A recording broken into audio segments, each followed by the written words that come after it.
নমস্কার, আমি astrology professor Shri Swastik Das.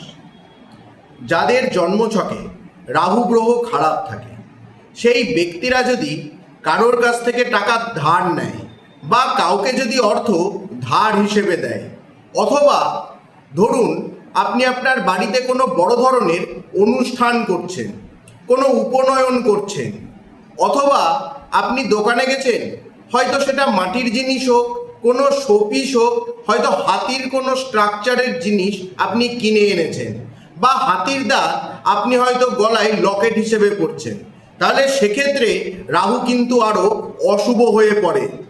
আরও তার ক্ষতিকর প্রভাব বা নেগেটিভিটির দিক আপনাদের জীবনে কিন্তু আরও বেশি পরিমাণে লক্ষ্য করা যাবে। সুতরাং যাদের জন্মছকে রাহু গ্রহ খারাপ থাকবে তাদেরকে কিন্তু এই বিষয়গুলো থেকে একটু অ্যাভয়েড করা উচিত বা দূরে থাকা উচিত।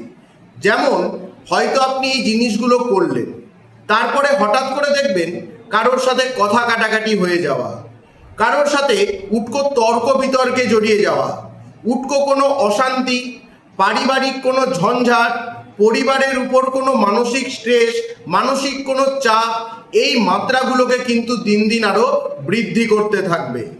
তাহলে সবসময় আমাদের এটা দেখা উচিত কোন গ্রহ খারাপ এবং কোন গ্রহ ভালো।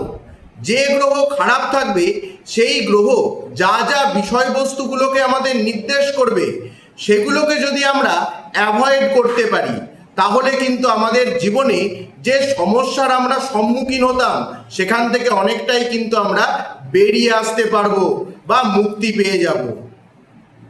নমস্কার।